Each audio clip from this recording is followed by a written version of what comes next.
என்னடா நடக்குதுங்க? நான் மேல வந்துட்டேன்டா. கேம் இல்ல இது. சத்தியமா கேம் இல்ல பாரு. கல்யாணம் பண்ணிக்கலாமான்னு கேட்பாங்க இங்க. கன்ஃபார்ம் தானே? கன்ஃபார்ம். இப்படி மாட்டிக்கிட்டீல என்ன? மாட்டிக்கிட்டனா? கனி எவ்ரிதிங் வாஸ் நைஸ். என் குழந்தைகளை இழுக்காத வரைக்கும். ஐயோ பைபிள்ல ஏதோ பிளான் பண்ணுது. ஏதோ என் குழந்தைகளை வச்சு ஏதோ ஒரு பாட்டு பாடுனீங்க. ஏதோ பாப்பா பாப்பான்னு ஏதோ ஒரு பாட்டு பாடுனாங்க. சரியான பைத்தியமே. பாட்டா நீங்க பாடிந்தா கூட ஐயோ கடவுளே. இவன் சரியான பைத்தியம் இல்ல, சரியாகாத பைத்தியம்டா. வணக்கம் my dear zonemates, welcome to Shafi zone. நான் உங்க ஷஃபி அண்ட் இன்னைக்கு நம்ம பார்க்க போறது பிக் பாஸ் சீசன் 9 உடைய டே 74 அண்ட் எபிசோட் 75 ஓட ரிவ்யூ தான். இன்னைக்கு எபிசோட ஸ்டார்ட் பண்ணும்போது பிக் பாஸ் வந்து வேக்கப் சாங்க போட்டு விட்றாப்புல எல்லாரும் போயிட்டு பயங்கரமான டான்ஸ் எல்லாம் ஆடிட்டு இருக்காங்க. அதை பார்க்கும்போது இல்லையே நியாயப்படி நீங்க இங்க இருந்து வரக்கூடாது, நேற்று நைட்டு நாய் குலைச்சிச்சுல அங்க இருந்து தானே வரணும் அப்படிங்கிற மாதிரி இருந்துச்சு. லைவ்ல பார்த்த பல பேருக்கு கண்டிப்பா தெரிஞ்சிருக்கும், அப்படி இல்லைன்னா சோசியல் மீடியால ஆக்டிவா இருக்கிற பல பேருக்கும் கண்டிப்பா தெரிஞ்சிருக்கும். நேற்று நைட்டு சம்பந்தமே இல்லாம நாய் குலைச்சிச்சு, அதனால வீட்டில் பல குழப்பங்கள் வந்துச்சு. அதுக்கு பின்னணியில யார் இருந்தா அப்படிங்கிற வரைக்கும் சோசியல் மீடியால எல்லாத்தையும் எடுத்து தெளிவா போட்டுட்டாங்க. சோசியல் மீடியாவே அதுல தான் தத்தளிச்சிட்டு இருக்கு. ஆனா இவங்க ஒன்னொரு எபிசோட சம்பந்தம் இல்லாம ஸ்கிப் பண்ணி தூக்கிட்டாங்க. ஏன்டா அதெல்லாம் ஸ்கிப் பண்ணி தூக்குனீங்கன்னு சொல்லி கேட்டா, பின்ன ஃபேமிலி பார்க்குற ஷோல அதெல்லாமா காட்டுறது அப்படிங்கிற மாதிரி சொல்றாங்க. ஏன்டா ஃபேமிலி பார்க்குற ஷோன்னு தெரிஞ்சா லைவ்லேயே கட் பண்ணி தூக்கிருக்கலாம், அதில் டெலிகாஸ்ட் பண்ணி விட்டு ஒன்னொரு எபிசோட மட்டும் கட் பண்ணிட்டான் அப்படிங்கிற மாதிரி சொல்றாங்க. சரி ரைட்டு, அவங்க ஒன்னொரு எபிசோட அதை கட் பண்ணி தூக்கி இருந்தாலும் அது என்ன ஏதுங்கிறத நம்ம ஒரு குறும்படமா பார்த்துருவோமா? நேற்று எபிசோட எண்ட்லயே காமிச்சிருப்பாங்க, உள்ள இருந்து பேசினாதான் பிரச்சனை ஆகுது, அதனால சாண்ட்ரா போய் வெளியெல்லாம் படுக்கிறாங்க, கேட்டா டார்கெட் பண்றாங்கன்னு சொல்றாங்க. அதனால நம்ம வெளியே பெட்டை போட்டு படுத்துடலாம்னு சொல்லிட்டு சபரி எல்லா பெட்டையும் தூக்கி வெளியே போட்டு வச்சிருப்பாப்புல எல்லாரும் வெளியே படுக்கிறதுக்கு ரெடியா இருந்திருப்பாங்க. அண்ட் வழக்கமாவே பாத்தீங்கன்னா இவங்க எல்லாருமே நைட் படுக்கிறதுக்கு முன்னாடி பாட்டு பாடி டான்ஸ் ஆடுறத ஒரு வழக்கமா வச்சிருப்பாங்க. அதே மாதிரி தான் நேற்று கானா வினோத் பாட்டு பாடுறாப்புல எல்லாரும் சேர்ந்து டான்ஸ் எல்லாம் ஆடிட்டு இருந்தாங்க. அந்த டான்ஸ்லயே பாத்தீங்கன்னா கமருதீனும் பார்வதியும் ரொம்ப குதர்க்கமா ஆடிட்டு இருந்தாங்க, பார்க்கறதுக்கு ரொம்ப மங்களகரமா இருந்துச்சு. ஒரு வழியா பாட்டு டான்ஸ் கச்சேரி எல்லாம் முடிச்சுட்டு தூங்கிடலாம்னு சொல்லிட்டு எல்லாரும் வந்து வெளியே படுக்கிறதுக்காக படுத்துட்டாங்க.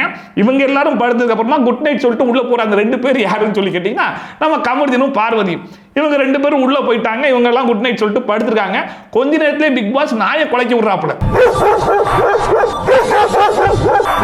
என்னடா இது, பிக் பாஸ் மிட் நைட்ல போயிட்டு நாயை அவுத்து குலைக்க விடுறாப்புல. வழக்கமா பகல் நேரத்தில் தூங்கக்கூடாது, தூங்குனா நாய் குலைக்கும் அப்படிங்கிறத பார்த்திருக்கோம். தூங்குற நேரத்தில் தூங்குனா கூட நாய் குலைக்கும் அப்படிங்கிற மாதிரி எல்லாருமே கன்ஃபியூஷன் ஆயிட்டாங்க. ஒரு பக்கம் சுபிக்ஷா வந்து நான் கண்ணை மூடனே அதனாலயா அப்படிங்கிற மாதிரி கேட்டிருக்காங்க. இன்னொரு பக்கம் வினோத்லாம் ஓடி வந்து ஓ இந்த நாய் தான் குலைச்சிச்சா, வெளியே ஒரு நாய் குட்டி போட்டுருக்கல அது குலைக்குதுன்னு நினைச்சிட்டு இருந்தேன் அப்படிங்கிற மாதிரி அந்த மனுஷன் ஒரு பக்கம் சொல்றாப்புல. இதுல திவ்யாலாம் இருக்கிறதுலே பயங்கர ஹைலைட். காலைல விடிஞ்சி வேக்கப் சாங்லாம் போட்டாங்க போல இருக்கு, அதை மீறி நான் தூங்கிட்டேன்னு நினைச்சு எஞ்சி ஓடி வந்தேன் அப்படிங்கிற மாதிரி அவங்க ஒரு பக்கம் சொல்லிருக்காங்க. இப்படி வீடே பதட்டமா இருக்குது. இப்படி வீடே பதட்டமா இருக்கும்போது இந்த வீட்டுல ரெண்டு பேர் மட்டும் பதட்டமே இல்லாம இருக்காங்க. அவங்க யார் தெரியுமா? கமருதீனும் பார்வதியும். ஏன்னா அவங்க ரெண்டு பேருக்கு மட்டும் தான் நாய் எதுக்கு குலைச்சிச்சு அப்படிங்கிறதுக்கான ரீசனே தெரியும். ஒருவேளை கமருதீன் வர ஆல்ரெடி பாத்ரூம் கிளீனிங் டீம்ல இருக்காப்ல, அதனால பாத்ரூமை ஒழுங்கா கிளீன் பண்ணல அப்படிங்கிறதுக்காக பார்வதியை கூட்டு போய் கிளீன் பண்ணாரா என்னவோ தெரியல. ஆனா பிக் பாஸ் அதை கொஞ்சம் தப்பா புரிஞ்சுக்கிட்டேன்டா. நைட் நேரத்துல அதுவும் மிட் நைட்ல உங்க ரெண்டு பேருக்கு ரெஸ்ட் ரூம்ல அப்படி என்னடா வேலை, அதனால நான் நாயை குலைக்க வரேன்டா அப்படிங்கிற மாதிரி குலைக்க விட்டாப்ல. அதை கேட்டு தான் ரெண்டு பேரும் பதறாம வெளியே வராங்க. ஆனா வீட்டுல இருக்கவங்க எல்லாம் பதறிட்டு இருக்காங்க. அந்த குட்டி போட்டுக்குதுல பின்னாடி சைடு இருந்தாலும் பார்வதி கமருதீன் இவங்க ரெண்டு பேரும் நினைக்கும் போது எனக்கு பர்சனலா ரொம்ப பெருமையா இருக்குங்க. ஏன்னா அவங்க கடமையை உணர்ச்சி நம்ம பாராட்டியே தீரணும். கமருதீனாச்சும் ஆல்ரெடி பாத்ரூம் கிளீனிங் டீம்ல இருக்காப்ல, ஆனா பார்வதிலாம் ஹவுஸ் கிளீனிங் டீம். இருந்தாலும் பாருங்க கமருதீனோட சேர்ந்து நான் பாத்ரூமை கிளீன் பண்ணியே தீர்வேன்னு அடம்புடிச்சு போய் ஹெல்ப் பண்ணிருக்காங்க. இதுக்கு பிக் பாஸ் கூப்பிட்டு வச்சு பாராட்டு விழா நடத்திருக்கலாம். ஆனா சம்பந்தமே இல்லாம எதுக்கு நாயை குலைக்க விட்டாருன்றது எனக்கு சத்தியமா புரியவே இல்லை. பட் பிக் பாஸ் இப்படிப்பட்ட தப்பான முடிவை எடுத்தாலும் விஜய் சேதுபதி கண்டிப்பா தப்பான முடிவை எடுக்கிறதுக்கு வாய்ப்பே இல்லை. ஏன்னா போன வாரமே பார்த்தோம், பக்காவா ஸ்ட்ரிக்டான ஒரு தண்டனை என்ன பண்ணாப்ல, மைக்கை கழட்டி வச்சு பேசினவங்க ரெண்டு பேருக்கும் மறுபடியும் மைக்கை கழட்டி வைக்க போறேன் அப்படிங்கிற மாதிரி சொன்னாப்ல. இப்போ ரெண்டு பேரும் போய் பாத்ரூம் கிளீன் பண்ணிருக்காங்க. இந்த வாரம் என்ன பண்ணுவாரு, ரெண்டு பேரும் மைக்கை கழட்டி வைங்க, ஷோ முடிகிற வரைக்கும் ரெண்டு பேரும் பாத்ரூம்லயே தான் இருக்கணும், அதுக்கப்புறமா தான் வெளியே வரணும்ன்ற அதிகபட்ச தண்டனையை கொடுக்கறாரா இல்லையான்றதை நீங்களே பொறுத்திருந்து பாருங்க. இப்படிப்பட்ட ஒரு அருமையான சம்பவத்தை நைட் ரெண்டு பேரும் சேர்ந்து பண்ணி வீட்டையே பதட்டமாக்கி விட்டுட்டு இவங்க ரெண்டு பேரும் மட்டும் நல்லா கூலா சுத்திட்டு இருந்தாங்க. அடுத்த நாள் காலையில வேக்கப் சாங் எல்லாம் போட்டு முடிச்சதுக்கு அப்புறமா பார்வதி போயிட்டு ஒப்பாரி வச்சிட்டு இருக்காங்க. கமருதீன் போய் என்ன ஆச்சுன்னு சொல்லி கேட்டா, இல்ல நான் இந்த வீட்டுல இருந்த வேலை கேட்காது, நான் கிளம்பி போறேன் அப்படிங்கிற மாதிரி சொல்லிட்டு இருந்தாங்க. அதை பார்க்கும்போது அதை தான் நாங்களும் ரொம்ப நாளா சொல்லிட்டு இருக்கோம், தயவு செஞ்சு போயிருமா அப்படிங்கிற மாதிரி சொன்னா இவங்க வந்து என் ஃபேமிலி நினைச்சாதான் எனக்கு ரொம்ப பயமா இருக்கு அப்படிங்கிற மாதிரி சொல்லிட்டு இருந்தாங்க. இருந்தாலும் உன் ஃபேமிலி நினைச்சு பயம் இவ்வளவு சீக்கிரம் வந்திருக்க கூடாதுமா, உன் டக்கு இவ்வளவு டக்கா இருக்க கூடாது பண்ற மாதிரி தான் இருந்துச்சு. கிளம்புனாதான் கரெக்டா இருந்தாலும் பார்வதிக்கு அவங்க ஃபேமிலி பத்தின பையன் இவ்வளவு சீக்கிரம் வந்திருக்க கூடாது அப்படிங்கிற மாதிரி அடுத்த வாரம் ஃபேமிலி ரவுண்ட் ஆரம்பிக்க போகுது அப்படிங்கிறதெல்லாம் தெரிஞ்சுதான் இவங்களுக்கு ஃபேமிலி பத்தின பயமே வருதாமா. அப்படி வந்து கூட பாருங்க, நேற்று நைட்டு போயிட்டு 2 பேரும் ரெஸ்ட் ரூம்லாம் ரொம்ப சின்சியரா கிளீன்லாம் பட்டு வந்திருக்காங்க. அவ பார்வதியோட பயம் எப்பேற்பட்ட பயன்றதை நீங்களே புரிஞ்சுக்குவாங்க.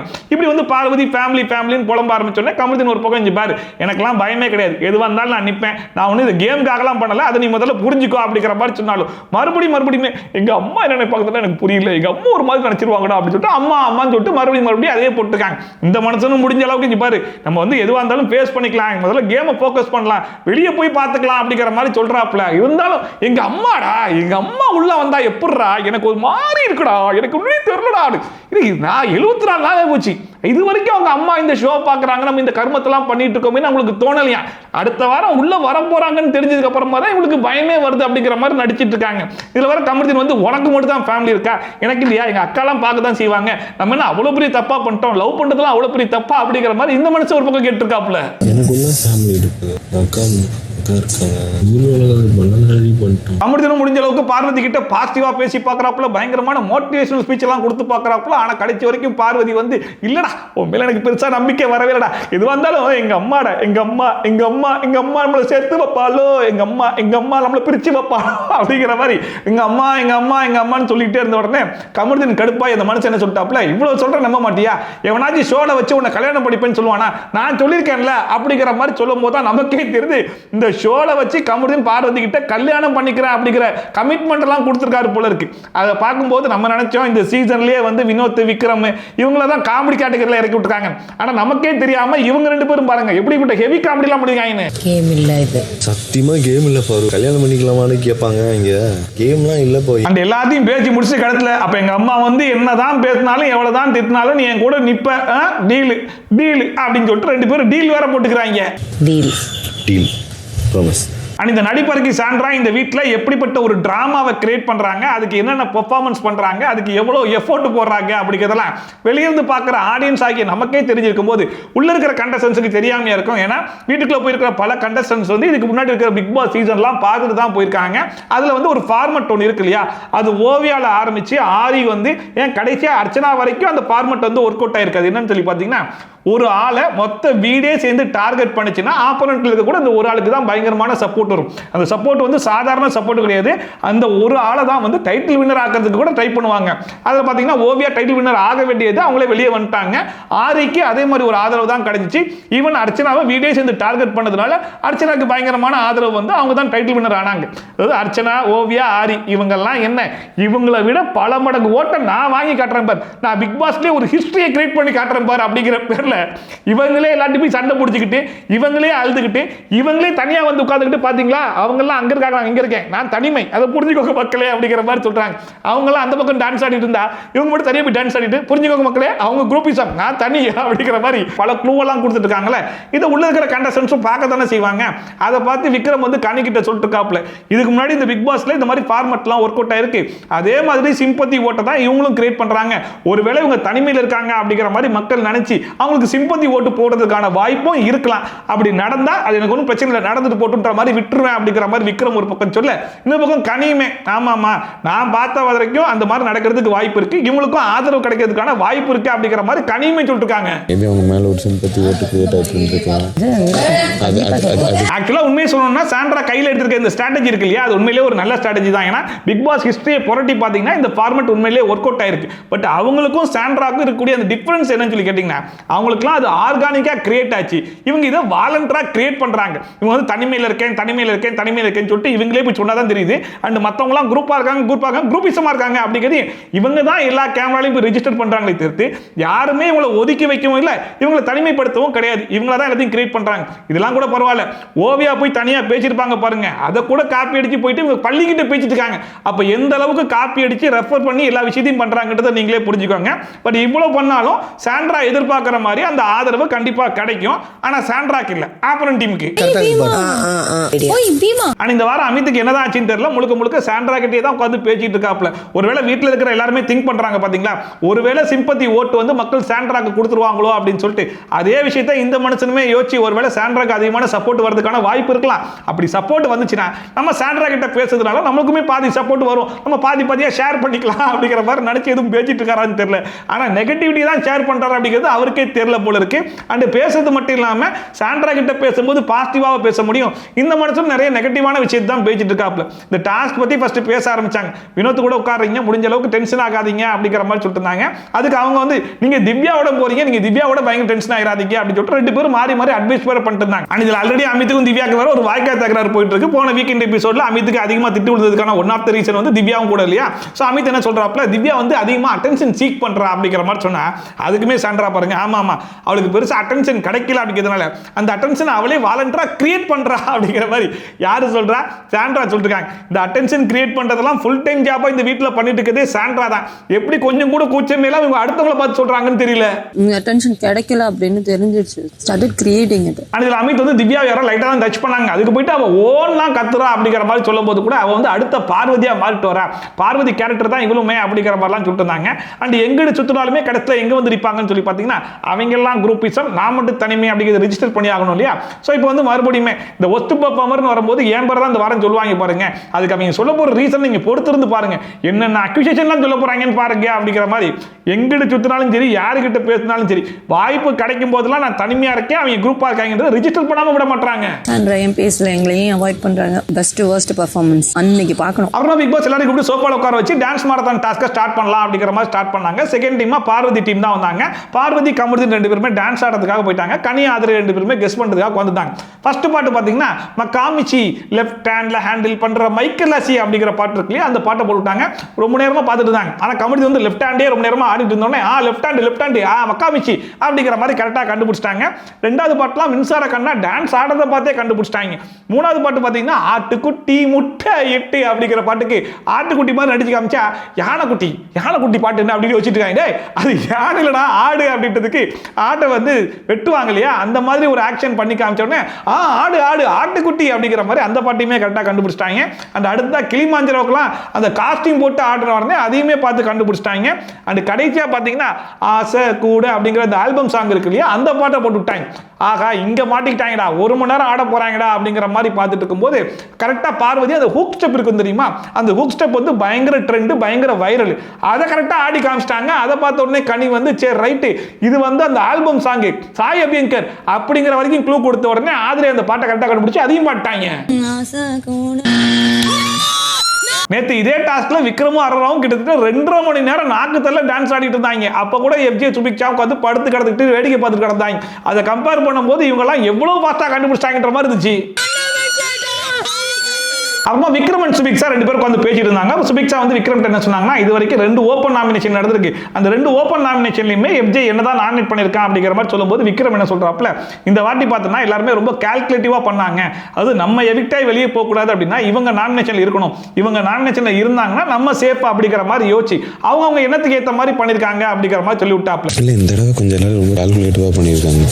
விக்ரம் இன்டைரக்டா என்ன சொல்ல வராருன்னு சொல்லி பாத்தீங்கன்னா, எஃப்ஜே இந்த வீட்ல சேஃபா இருக்கணும்னா நீ நாமினேஷன்ல இருக்கணும், நீ நாமினேஷன்ல இருந்தா அப்படின்னா அவனை பொறுத்த வரைக்கும் நீ தான் எவிக்டாய் வெளியே போறதுக்கு அதிகமான சான்சஸ் இருக்குன்ற மாதிரி அவன் நினைக்கிறான் அப்படிங்கிற மாதிரி போட்டு விட்டாப்ல.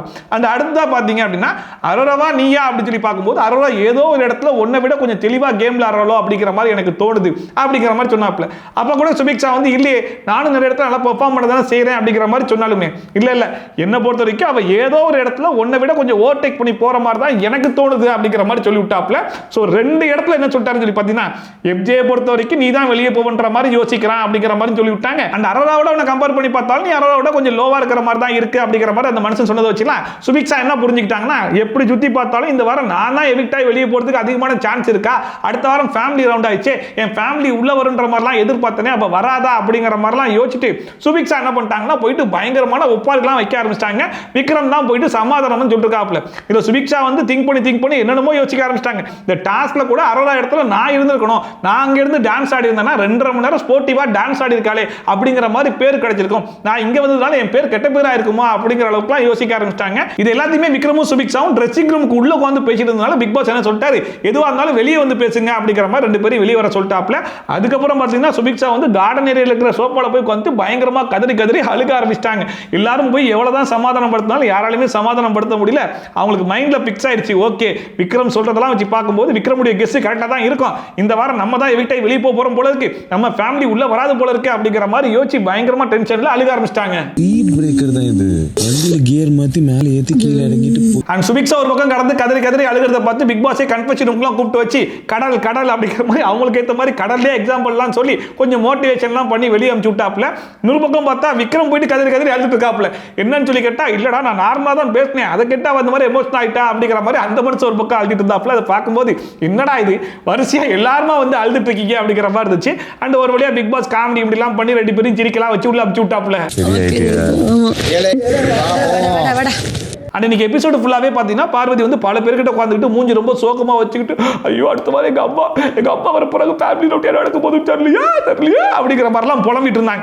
இதை வந்து நிறைய பேர் சோசியல் மீடியாலையும் கட் பண்ணி எடுத்து போட்டு பார்த்தீங்களா, நேற்று நடந்த சம்பவத்தினால தான் இப்படி ஃபீல் பண்றா, இல்லைன்னா இவ்வளோ அப்படி ஃபீல் பண்ணுவாளா அப்படிங்கிற மாதிரிலாம் சர்க்குலேட் பண்ணிட்டு இருந்தாங்க. ஆக்சுவலாக பார்வதியை பற்றி தெரியாதவங்க தான் அந்த மாதிரி பேசிட்டு இருப்பாங்க. ஆக்சுவலாக பார்வதி பற்றி நல்லா தெரிஞ்சவங்க இப்பயுமே பார்வதி என்ன ட்ரை பண்றாங்க அப்படிங்கிறத ஓரளவுக்கு புரிஞ்சிக்க முடியும். ஐயோ நேற்று நைட் நடந்த சம்பவம் டெலிகாஸ்ட் ஆயிருக்குமோ, அதை எங்க அம்மா பார்த்துருப்பாங்களோ, அடுத்த வாரம் எங்க அம்மா உள்ள வந்து என்ன சொல்ல போறாங்களோ எது சொல்ல போறாங்களோ ஒண்ணுமே புரியலையே அப்படின்லாம் ஃபீல் பண்ற ஆள் பார்வதின்னு நினைச்சீங்கன்னா அதுக்கெல்லாம் வாய்ப்பே கிடையாது. ஏன்னா இதுக்கு முன்னாடி கதவுக்கு பின்னாடி 2 பேரும் ஒரு சம்பவம் பண்ணாங்க பாத்தீங்களா, அப்பவே பிக் பாஸ் கிட்ட இருந்து அனௌன்ஸ்மெண்ட் வந்துச்சு. அப்படி பயப்படுற ஆளா இருந்தா அப்பவே பயந்துருக்கணும். ஆனா அப்பெல்லாம் பயப்படாம மறுபடியும் அதை ரிப்பீட் பண்றாங்க அப்படின்னா அவங்களுக்கு வந்து அதை பத்தின பயம்லாம் இல்லை அப்படிங்கிறது நல்லாவே தெரியுது. இப்போ எதுக்காக இந்த சீனை கிரியேட் பண்றாங்க அப்படின்னு சொல்லி பார்த்தீங்கன்னா, இவங்களும் ஒரு நடிப்பு அரக்கியா மாறுறாங்க. அதாவது சுபிக்ஷாக்கு ஒரு பக்கம் இன்செக்யூரிட்டியா இருக்கு இல்லையா, இந்த வாரம் நம்ம எவிக்ட் ஆகி வெளியே போயிட்டோம்னா அடுத்த வாரம் ஃபேமிலி ரவுண்டு அம்மா அப்பா எல்லாம் உள்ள வர முடியாது அப்படின்னு சொல்லிட்டு அதே ஃபீல் தான் இப்ப பார்வதிக்குமே வந்திருக்கு. பார்வதி பிக் பாஸ் டீமுக்கு ஒரு மெசேஜை கன்வே பண்றதுக்கு ட்ரை பண்றாங்க. அது என்னன்னு சொல்லி பாத்தீங்கன்னா, இப்ப பாத்துக்கோங்க, நானும் கமர்தினும் லவ் பண்றோம், இந்த வாரம் முழுக்க நான் பயப்பட ஆரம்பிச்சிட்டேன். அச்சோ நம்ம 2 பேரும் லவ் பண்ற விஷயம் எங்க அம்மா வீட்டுக்குள்ள வந்தாங்கன்னா அவங்க என்ன சொல்லுவாங்க ஏது சொல்லுவாங்க எப்படி ரியாக்ட் பண்ணுவாங்கன்னு ஒண்ணுமே புரியலடா. அவங்க என்கிட்ட எப்படி ரியாக்ட் பண்ணுவாங்கன்னு ஒரு விதம், உங்ககிட்ட எப்படி ரியாக்ட் பண்ணுவாங்க அப்படிங்கிறதுமே புரிய மாட்டேது. நம்ம 2 பேர்கிட்ட ரியாக்ட் பண்றத பார்த்து மக்கள் எப்படி ரியாக்ட் பண்ணுவாங்க, இது எல்லாமே பயங்கரமான கியூரியாசிட்டியால இருக்கு அப்படிங்கிற மாதிரி யாருக்கு மெசேஜ் கன்வே பண்றாங்க பிக் பாஸ் டீமுக்கு. இதெல்லாம் நடக்கணும்னா நான் இந்த வீட்ல இருக்கணும், நான் இருந்தா மட்டும் தான் நடக்கும். அதெல்லாம் புரிஞ்சுக்கிட்டு எவிக்ஷன்ல இருந்து என் பேரை தூக்கிருங்க, மத்தால எவிக்ட் பண்ணி வெளியே போற வேலையை பாருங்க அப்படிங்கிற மாதிரி ஒரு சீனை தான் பார்வதி கிரியேட் பண்றாங்கன்றது நல்லாவே தெரியுது. இது எங்க கன்ஃபார்ம் ஆகுதுன்னு சொல்லி பாத்தீங்கன்னா, பார்வதி கமர்தீன் கிட்ட போயிட்டு இந்த கேள்வியை வேற கேட்கறாங்க. ஒருவேளை அந்த வாரம் நான் வீட்டை விட்டு வெளியே போயிட்டேன் அப்படின்னா நீ எப்படி ஃபீல் பண்ணுவ அப்படிங்கிற மாதிரி கேட்டோன்னே, நான் கொஞ்சம் பேடா ஃபீல் பண்ணுவேன், உன்னை மிஸ் பண்ணுவேன் அப்படிங்கிற மாதிரி சொன்னோன்னே, அவ்வளவுதானா அப்படிங்கிற மாதிரி கேட்கறாங்க. அவ்வளவுதான் அப்படிங்கிற மாதிரி சொன்னோன்னே, ஓ நல்லாக்கடா, அதாவது நான் பாடு சும்மா இருந்தேன், வலை வீசி என்னை பிடிச்சி இந்த மாதிரிலாம் பண்ணிட்டு இருக்கேன் அப்படிங்கிற மாதிரி அவங்க ஒரு பக்கம் கேட்க, அது கமர்தீன் வந்து ஓ இது எல்லாத்துக்கும் காரணம் நான் தான் சொல்றியா அப்படிங்கிற மாதிரி இவர் ஒரு பக்கம் கேட்கன்னு சொல்லிட்டு 2 பேரும் காமெடி போட்டுருக்காங்க.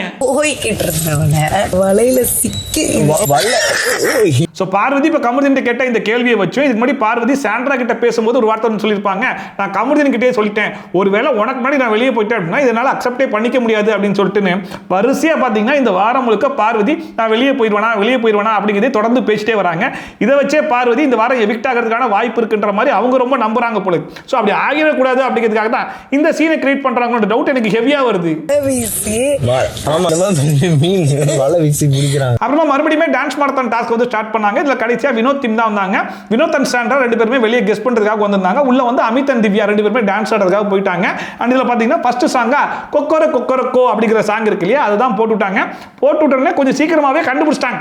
அதை பார்த்த உடனே பரவாயில்லையே இவங்க கனி டீமுக்கே டப் கொடுத்துருவாங்க போலயே அப்படிங்கிற மாதிரி நினைச்சிட்டு இருக்கும்போது கனி என்ன பண்ணிட்டாங்கன்னா மொத்த வீட்டையும் திரட்டி உங்களுக்கு அகைன்ஸ்டா கடந்து கத்த ஆரம்பிச்சாங்க. கத்துறாங்க. அதாவது கனியும் ஆதிரியும் உட்கார்ந்திருக்கும் போது இவ்வளவு பெரிய டிஸ்டர்பன்ஸ் வரல, வேற யாருக்குமே பெருசா டிஸ்டர்பன்ஸ் வரலன்னு வைங்க. ஃபர்ஸ்ட் டீம் உட்கார்ந்திருக்கும் போது கூட பார்வதி மட்டும் தான் டிஸ்டர்ப் பண்ணிட்டு இருந்தாங்க. பட் இவங்களுக்கு மொத்த வீடுமே சேர்ந்து கத்துறாங்க, பாட்டு பாடுறாங்க, எவ்வளவு டிஸ்டர்பன்ஸ் பண்ண முடியுமோ அவ்வளவு டிஸ்டர்பன்ஸ் பண்ண ஆரம்பிச்சிட்டாங்க. கிட்ட வந்து பண்ணாதீங்க. அடுத்த பாடல் இதுல 2வது பாட்டா நீ நடந்தால் நடை அழகு அப்படிங்கிற பாட்டு இருக்கு இல்லையா, அந்த பாட்டை வந்து ப்ளே பண்ணாங்க.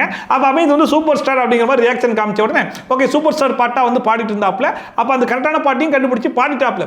ஆனால் பக்கத்தில் இருந்த கனி வந்து ஸ்டைல் தான் அப்படிங்கிற பாட்டு பாடின உடனே அந்த பாட்டையும் சேர்த்து பாடி வைப்போம் சொல்லி பாடி வச்சிட்டாப்ல. இந்த 2 பாட்டையும் பாடின கேப்ல பிக் பாஸ் வந்து பஸ்ஸர் அடிச்ச உடனே கனி தேங்க்ஸ் கனி, நீங்க தான் எங்களை எடுத்து கொடுத்தீங்க அப்படிங்கிற மாதிரி சொல்லி விட்டாப்ல.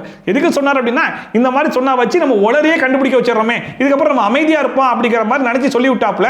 ஆனா அதுக்கப்புறமா தான் நாங்கள் அதிகமாக கத்துவோம்னு சொல்லிட்டு எல்லாரும் கடந்து சண்டை பிடிக்கிறன்ற பேர்ல கைமையான்னு கத்துறாங்க. ஏதாவது டிஸ்டர்பன்ஸ் பண்ணலாம், ஆனா இவ்வளவு கத்துனா நம்மளுக்கு ஒரு இரிட்டேட் ஆகும் இல்லையா, அந்த அளவுக்கு எல்லாரும் கடந்து பயங்கரமா கத்தி இரிட்டேட்டே பண்ண ஆரம்பிச்சிட்டாங்க. அண்ட் ஃபர்ஸ்ட் 2 சாங் ஓரளவுக்கு சீக்கிரமாவே கண்டுபிடிச்சிட்டாங்க. 3வது சாங் பாத்தீங்கன்னா தானா அந்த சாங் இருக்கு இல்லையா, அந்த சாங்கை வந்து போட்டு விட்டாங்க. அவங்களும் ஆடுறாங்க, இவரும் வந்துட்டு என்னென்னமோ பண்றாப்ல, எல்லாரும் கடந்து கத்துறாங்க கதறாங்க. இந்த மனுஷனுக்கு பாட்டு மனசுக்குள்ள வந்துருச்சு, ஆனா வாய்க்குள்ள வர மாட்டேது. ஏன்னா இவங்க எல்லாரும் ஆளாளுக்கு ஒரு பாட்டு பாடுறாங்க. இதுல வர சுபிக்ஷாவோட பாட்டுலாம் எடுத்து பாடுறாங்க. கடவுளி நான்றாங்க. ஐயோன்ற மாதிரி இவருக்கு டென்ஷனா என்ன பண்ணிட்டாப்ல, ரெஸ்ட் ரூமுக்கு எஞ்சி போற மாதிரி எஞ்சி போயிட்டாப்ல. சரி ரெஸ்ட் ரூம் போயிட்டு வருவார் போல அப்படின்னு சொல்லி பார்த்தா ரெஸ்ட் ரூமுக்கு வெளியே போய் நின்றுக்கிட்டு மனுஷன் பாட்டு என்ன பாட்டு அப்படிங்கிற மாதிரி யோசிச்சுக்கிட்டு இருக்காப்ல. அதை எஃப்ஜே போயிட்டு கண்டுபிடிச்சு வாங்கலாம் சொல்லி கூட்டு உட்கார வச்சா நான் உட்கார மாட்டேன்னு சொல்லிட்டு மனுஷன் வந்து கார்டன் ஏரியாக்கெல்லாம் போறாப்ல.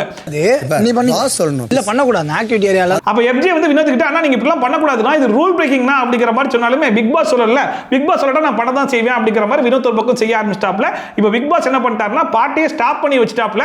வினோத் வந்தா தான் சாங்க போடுவேன் அப்படிங்கிற மாதிரி சொல்லிட்டாப்ல. ஸோ மறுபடியும் வினோத் வந்து உட்கார்ந்துக்கு அப்புறமா தான் மறுபடியும் பாட்டை போட்டு விட்டாப்ல. அதுக்கப்புறமா எல்லாரும் கத்துறாங்க, இவங்க வந்து அப்படி டென்ஷன் ஆகுறாங்க, பாட்டு ஓடிக்கிட்டே இருக்குது, ரிப்பீட்ல போயிட்டே இருக்குது. கடைசி வரைக்கும் இவங்களால கெஸ்ஸே பண்ண முடியல. கடைசியில் வினோத் என்ன பண்ணாப்ல, மறுபடியும் எஞ்சி ரெஸ்ட் ரூம் பக்கம் போயிட்டு அப்படியே யோசிச்சு பார்த்து கடைசியில் பாட்டை கரெக்டாக கண்டுபிடிச்சிட்டு அதுக்கப்புறமா உள்ள வந்து பாடுறாப்ல. ஸோ இதுல இருந்து என்ன தெரியுதுன்னா, வினோத்துக்கு வந்து பாட்டு என்ன பாட்டுன்னு தெரிஞ்சிருச்சு, ஆனா இங்க நிக்குது வெளியே வர மாட்டுது அப்படிங்கிற கேப்ல இவங்க எல்லாரும் கத்தி கன்ஃபியூஸ் பண்ணி விட்டுருக்காங்க. கன்னித்தீவு பொண்ணா கட்டெரும்பு கண்ணா. அண்ட் எல்லா டீமுக்குமே சில ஈஸியான சாங்ஸ்லாம் வந்து கொடுப்பாங்க இல்லையா, அதே மாதிரி இந்த டீமுக்குமே ஒரு ஈஸியான சாங் வந்து கொடுத்தாங்க. அது என்ன சாங்னா, அடிக்கிற கை அன்னைக்குமா அப்படின்னு சொல்லிட்டு அதுக்கு வந்து திவ்யாவும் அமித்தும் அடிக்கிறாங்க, அதுக்கப்புறம் கையை கட்டுறாங்க, அப்புறம் கட்டி பிடிக்கிறாங்க. இதையே ரிப்பீட்ல போட்டு பண்ணிக்கிட்டே இருக்காங்க. இந்த மனுஷன் அந்த லைனை கண்டுபிடிச்சாப்ல, ஆனா பாட்டு தப்பா பாடுறாரு. அன்னைக்கிற கை தான் அன்னைக்கும் அப்படின்னு சொல்லி பாடிட்டு இருக்காப்ல. ஆனா அந்த பாட்டு இல்லைல்ல, அங்க இருக்கிற எல்லாருக்குமே என்ன பாட்டுங்கிறது ஈஸியாவே தெரியுது. ஆனா இந்த மனுஷனுக்கு எல்லாரும் கத்தி கதறி ஆர்ப்பாட்டம் பண்ணி எல்லாரும் கன்ஃபியூஷன் பண்ணி விட்டதுல ஒரு மாதிரி டென்ஷன் ஆகி என்ன பாட்டுனே மறந்துட்டாப்ல. அவங்களும் ரிப்பீட்ல போட்டு அடிக்கிற கை அடிக்கிறோம் அணைக்கிறோம் செஞ்சு காட்டுறாங்க. வேற ஏதாச்சும் பண்ணுங்கடான்றாங்க. இதுதான் இருக்கிறதுல ஈஸி, வேற எதை பண்ணி கண்டுபிடிக்கிறதுன்ற மாதிரி இருந்துச்சு. அனிமே கையை எல்லாத்தையும் காட்டுறதை பார்த்து இது டம்ச்சறது கிடையாதுப்பா, இது டான்ஸ், நீங்க டான்ஸ் ஆடுங்கன்னு சொல்லிட்டு பிக் பாஸ் கிட்ட இருந்தே வந்துச்சு. அண்ட் கடைசி வரைக்கும் எவ்வளவுதான் ஆடி காமிச்சாலும் இவங்களால கண்டே பிடிக்க முடியலன்ற மாதிரி இருந்துச்சு. இதுல வர வினோத் பயங்கரமான கவுண்டர்லாம் அடிக்கிறாப்ல. பிக் பாஸ் என்ன பாட்டு பிக் பாஸ், இவர் இதே சாக்கா வச்சு திவ்யாவை கட்டி பிடிச்சிட்டு இருக்காரு பிக் பாஸ் அப்படிங்கிற மாதிரிலாம் காமெடி பண்ணிட்டு இருந்தாப்ல. அண்ட் கடைசியில் வினோத் எங்களால முடியல பிக் பாஸ், நீங்க அடுத்த பாட்டுக்கு போங்க அப்படிங்கிற மாதிரி சொன்னோன்னே சரி ரைட் நீங்க சொல்றீங்கன்றதுனால அடுத்த பாட்டுக்கு போறேன், ஆனா மறுபடியும் இந்த பாட்டுக்கு வரவேன் அப்படின்னு சொல்லிட்டு அடுத்த பாட்டை ப்ளே பண்ணாப்ல. அண்ட் கடைசி சாங்குமே கொஞ்சம் ஈஸியான சாங் தான், கவிதையே தெரியுமா அப்படிங்கிற சாங் இருக்கு இல்லையா, அந்த சாங்க்கு எல்லாருமே தெரியும், மேலே இருந்து இறங்கி வந்தாலே அது அந்த பாட்டு தான் அப்படின்னு சொல்லிட்டு அதுக்கு வந்து ஒரு க்ளூ கொடுக்குறேன்ற பேர்ல சதா வந்து போயா அப்படிங்கிற மாதிரி சொல்லுவாங்கல்ல, அவர் அதை வச்சுட்டு போயா அப்படின்ற மாதிரி அதை முடிச்சு பாட்டு பாடிட்டு இருந்தாப்ல. கரெக்டாக சாண்ட்ரா தான் அவங்க கொடுத்த அந்த ஸ்டெப்பை பார்த்துட்டு இது அந்த படம் அப்படின்னு சொல்லிட்டு கரெக்டாக கண்டுபிடிச்சி அந்த பாட்டையும் வந்து பாடிட்டாங்க. ஸோ 4 பாட்டை கரெக்டாக கண்டுபிடிச்சிட்டீங்க. 5வது பாட்டு மறுபடியும் அடிக்கிற கை அணைக்குமா அப்படின்னு சொல்லிட்டு மறுபடியும் அந்த பாட்டுக்கு வந்தா முடியல பிக் பாஸ், முடியல எங்களால முடியல அப்படிங்கிற மாதிரி அவங்களே அக்செப்ட் பண்ணிக்கிட்டாங்க.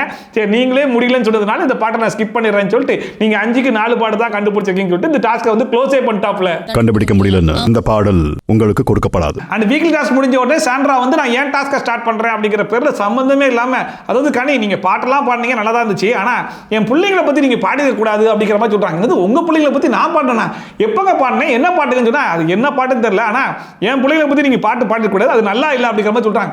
எங்க நான் எங்க பாடினேன் அப்படிலாம் பாடவே இல்லைங்க அப்படிங்கிற மாதிரி கனி ஒரு பக்கம் டென்ஷன் ஆகுறாங்க.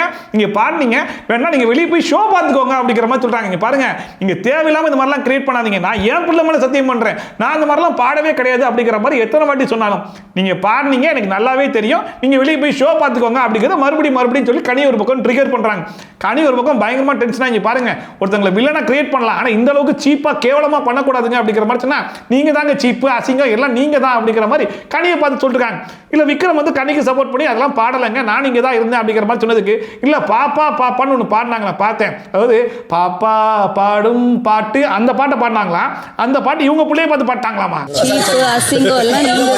ஐயோ கடவுளே, சொல்லுவாங்கல்ல நீங்க உண்மையிலேயே பைத்தியமா இல்ல பைத்தியம் மாதிரி நடிக்கிறீங்களா அப்படின்னு சொல்லிட்டு அந்த மாதிரி தான் சாண்ட்ரா பண்ற செயல்லாம் இருக்குது. விக்ரமே சொல்றாப்ல பாப்பா பாடும் பாட்டுங்கிறது ஒரு நார்மலான பாட்டுங்க, அந்த பாட்டை பாடினதுக்கு உங்க பிள்ளை எழுத்து பாடுறாங்கன்னு சொல்றதுலாம் அநியாயமா இருக்குன்னு சொன்னா அவங்க அதான் பாடினாங்கன்றாங்க.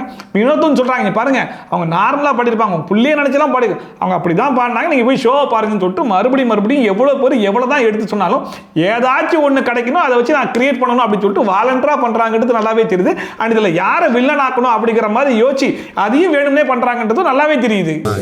பாப்பா கிட்ட போற அளவுக்கு அந்தக்குலாம் யோசிச்சுலாம் அவங்க அதை பண்ணிருக்க மாட்டாங்க. அப்புறமா பிக் பாஸ் எல்லாரும் கூப்பிட்டு சோஃபால உட்கார வச்சு அது என்ன பாட்டுங்கிறத மத்தவங்க கண்டுபிடிச்சிக்கலாம்னு சொல்லி கேட்ட உடனே எல்லாருமே சேர்ந்து பாடுறாங்க அடிக்கிற கை அன்னைக்குமா அப்படின்னு சொல்லி. உடனே அது கூட சாண்ட்ரா பாருங்க அந்த பாட்டு அவருக்கு நல்லா தெரியும், தெரிஞ்சு பாடாம விட்டார் அப்படிங்கிற மாதிரி அப்பயும் வினோத் மேல தூக்கி பழிய போட்டுருக்காங்க. எல்லாரும் கத்தி கதறி இது பண்ணதுல அந்த மனுஷன் டென்ஷன் ஆகி அந்த பாட்டையே வேற மாதிரி பாட ஆரம்பிச்சிட்டாப்ல. அப்படி ஒரு பாட்டு இருக்குன்றது அந்த மனுஷனுக்கு தெரியும் இல்லைன்னு சொல்ல, ஆனா அந்த பாட்டை அவர் தெரிஞ்சே பாடாம விட்டுட்டார் அப்படிங்கிற மாதிரி சொல்றாங்க. அதாவது சாண்ட்ராவுடைய ஃபேமிலியை உள்ள வர வைக்க கூடாது அப்படிங்கிறதுக்காக பிளான் பண்ணி வினோத் பண்ணிட்டார் அப்படிங்கிற மாதிரி தான் சொல்லலையே தவிர்த்து அந்த வழியில சொல்றாங்க. இந்த டாஸ்கை பொறுத்த வரைக்கும் வினோத் எடுத்துட்ட டைமிங் வந்து 1 hour 50 minutes அப்படிங்கிற மாதிரி பிக் பாஸ் வந்து அனௌன்ஸ் பண்ணிட்டாப்ல. சோ எப்படி பார்த்தாலுமே இருக்கிறதுலே பெஸ்டா பண்ணது எம்ஆடி ஆத்தாடி டீம் தான், கனி டீம் தான். சோ உங்க டீம் தான் வின்னர் அப்படிங்கிற மாதிரி அனௌன்ஸ் பண்ணிட்டாப்ல. உங்க டீம் தான் 2 points கிடைக்குது அப்படிங்கிற மாதிரி சொல்லிட்டாப்ல. இருந்தாலும் அந்த டைமிங் சொல்லுங்க பிக் பாஸ் எவ்வளவு டைம்ல கண்டுபிடிச்சா அப்படிங்கிற மாதிரி வற்புறுத்தி கேட்டதுனால பிக் பாஸ் வந்து அதை சொன்னாப்ல. அதாவது 16 நிமிஷம் 23 செகண்ட்லயே வந்து கண்டுபிடிச்சிருக்காங்க. மத்தவங்களை கம்பேர் பண்ணும்போது எவ்வளவு சீக்கிரமா கண்டுபிடிச்சிருக்காங்கன்னு பாருங்க. அண்ட் 5க்கு 5 பாட்டையும் கண்டுபிடிச்சிருக்காங்க. 16 நிமிடங்கள் 23 வினாடிகள். அதோட இந்த டான்ஸ் படம் டாஸ்க்குமே முடிஞ்சு போச்சு அப்படிங்கிற மாதிரி பிக் பாஸ் வந்து அனௌன்ஸ் பண்ணிட்டாப்ல. இந்த டாஸ்க்கை பொறுத்த வரைக்கும் எம்ஆடி ஆத்தாடி டீம் அதாவது கனி டீம் தான் அதிகமான பாயிண்ட்ஸ் வந்து ஸ்கோர் பண்ணிருக்காங்க அப்படிங்கிறதுனால அந்த டீம் தான் வின்னர் அப்படிங்கிறதையுமே சேர்த்தே வந்து அனௌன்ஸ் பண்ணிட்டாப்ல. ஸோ எம்ஆடி ஆத்தாடி டீம்ல இருக்கிற அந்த 4 பேர் தான் கனி, ஆதரை, பார்வதி அண்ட் கமருதீன் இவங்க 4 பேர் தான் அடுத்த வாரத்துடைய தலை டாஸ்க்லையும் பார்ட்டிசிபேட் பண்ண போறாங்க. அண்ட் இவங்க 4 பேர்ல இருந்து ஒரு ஆளை செலக்ட் பண்ணி அவங்களுடைய ஃபேமிலி தான் அடுத்த வாரம் நடக்க போற ஃபேமிலி ரவுண்ட்ல இந்த பிக் பாஸ் வீட்ல 24 hours ஸ்டேவும் பண்ண போறாங்க. எம்ஆடி ஆத்தாடி நடன குழு இந்த டாஸ்க்ல வெற்றி பெற்ற அணியாக அறிவிக்கப்படுகிறது. அண்ட் இந்த தலை டாஸ்கையும் சரி 4 பேர்ல ஒரு ஆளை செலக்ட் பண்ணி அவங்க ஃபேமிலி வந்து அடுத்த வாரம் நடக்க போற ஃபேமிலி ரவுண்ட்ல ஒரு நாள் ஃபுல்லா ஸ்டே பண்ண போறாங்க அப்படிங்கிற அந்த டாஸ்கையும் சரி இந்த 2 டாஸ்கையுமே இந்த வாரம் பண்றதுக்கான சான்சஸ் கிடையாது. அடுத்த வாரமா கன்ஃபார்மா பண்ணுவாங்க. அதுக்கு முக்கியமான காரணம் என்னன்னா இவங்க 4 பேர்ல ஒரு ஆளா ஆதிரை இருக்காங்க. ஆதிரை தான் இருக்கிறதுல லீஸ்ட் ஓட்டு வாங்கியிருக்காங்க. அவங்க தான் டேஞ்சர் ஜோன்ல இருக்காங்க. இந்த வாரம் எவிக்ட் ஆகி வெளியே போறதும் அவங்கள தான் இருக்காங்க அப்படிங்கிற பட்சத்தில் வழக்கமாவே இந்த சீசன்ல தலை டாஸ்க் இந்த வாரம் நடத்த மாட்டாங்க. அப்படி இந்த வாரம் நடத்தனாலே நம்ம கன்ஃபார்ம் பண்ணிக்கலாம் ஆதிரை தான் எவிக்ட் ஆகி வெளியே போறாங்க அப்படின்னு. அதுக்கேற்ற மாதிரி ஆதிரையை எவிக்ட் ஆகி இந்த வாரம் வெளியே போயிட்டாங்கன்னு வைங்களேன், அடுத்த வாரம் 3 பேர்ல ஒரு ஃபேமிலி தான் வர போறாங்க அப்படிங்கிற மாதிரி இருக்கும். அதையுமே ஓட்டிங் பேசிஸ்ல போனாங்கன்னு வைங்களேன், பார்வதி கமருதீன் 2 பேர் இருக்கிறதுனால பார்வதி கன்ஃபார்மா வந்து கமருதீன் கிட்ட டேய் எனக்கு ஓட்டு போடுறா அப்படிங்கிற மாதிரி கேட்டுருவாங்க. கமருதீனும் சரி ஓகே அப்படிங்கிற மாதிரி பார்வதிக்கு ஓட்ட போட்டுருவாப்ல. அப்படி அதிகமான ஓட்டு வாங்கினாங்கன்னா கண்டிப்பா பார்வதி ஃபேமிலி தான் இங்க வந்து ஒரு நாள் ஃபுல்லா ஸ்டே பண்ண போறாங்க. ஆல்ரெடி பார்வதி வந்து பயங்கரமான கியூரியாசிட்டி வர கிரியேட் பண்ணி வச்சிருக்காங்க. அது அவங்க ஃபேமிலி மட்டும் உள்ள வந்தாங்கன்னா என்ன கேட்க போறாங்கன்னு தெரியல, கமருதீன் என்ன கேட்க போறாங்கன்னு தெரியல, இதுக்கு வந்து ஆடியன்ஸ் என்ன ரியாக்ட் பண்ண போறாங்கன்னு தெரியலன்ற மாதிரி அதுக்கேற்ற மாதிரி பிக் பாஸ் டீம் ரெடி ஆகி அவங்க ஃபேமிலியை பக்காவா ரெடி பண்ணி உள்ள கொண்டு வந்து வச்சிருவாங்க. சோ என்ன நடக்க போகுது ஏது நடக்க போகுதுன்ற சம்பவம் தான் அடுத்த வாரம் நடக்க போற பெரிய சம்பவமே. அதோட இந்த எபிசோட் முடிஞ்சு போச்சு. ஸோ இந்த எபிசோட் பொறுத்த வரைக்கும் ஸ்டார்டிங்ல இந்த அன்சீன் மற்ற கண்டிப்பா போடுவாங்க அப்படிங்கிற மாதிரி எதிர்பார்த்துட்டு இருக்கும்போது அதை அப்படியே 1 எபிசோட்ல கட் பண்ணி தூக்கிட்டாங்க. அண்ட் பார்வதி இன்னைக்கு ஃபுல்லா கிரியேட் பண்ண சீனை வச்சு பார்க்கும்போது அவங்களுக்கு வந்து எவிக்ட் ஆகி வெளியே போயிருவோமோ அப்படிங்கிற ஒரு சின்ன பயம் வந்துருச்சு. அடுத்த வாரம் ஃபேமிலி ரவுண்டு கன்ஃபார்மா நம்ம இருக்கணும் அப்படிங்கிறதுக்காக தான் இது எல்லாத்தையுமே பிளான் பண்ணி பண்றாங்க அப்படிங்கிறதுமே பச்சையாவே தெரியுது. இன்னொரு பக்கம் சாண்ட்ரா அவங்களும் வழக்கம் போல இந்த வாரம் முழுக்க அவங்க ட்ரை பண்ண ஒரே ஃபார்மேட் என்னன்னு சொல்லி பார்த்தீங்கன்னா நான் தனிமையில் இருக்கேன், மொத்த டீமும் அகைன்ஸ்டா இருக்குது, இப்போ மொத்த மக்களும் சிம்பத்தி போட்டு நமக்கு தான் ஓட போறாங்க. வீக்கெண்ட் எபிசோட் உங்களுக்கு பயங்கரமான கிளாப்ஸ் வர போது பயங்கரமான ஃபயர்லாம் விட போறாங்க. இந்த சீசனுடைய டைட்டில் வின்னரே நம்ம தான் அப்படிங்கிற மாதிரி அவங்களுக்கு அவங்களே நம்பிட்டு இருக்காங்க. இதுல சம்பந்தமே இல்லாம எல்லார் மேலயும் பழி போடுறாங்க பாருங்க, அதுதான் இருக்கிறதுலே ஹைலைட் ஆச்சு. மற்றதெல்லாம் கூட ஏதோ ஒரு இடத்துல அக்செப்ட் பண்ணிக்கலாம்னு வைங்களேன், ஆனா கடைசில பாப்பா பாடும் பாட்டுக்கு என் குழந்தைய இழுத்து பாடுனீங்கன்ற மாதிரி சொன்னாங்க பாருங்க.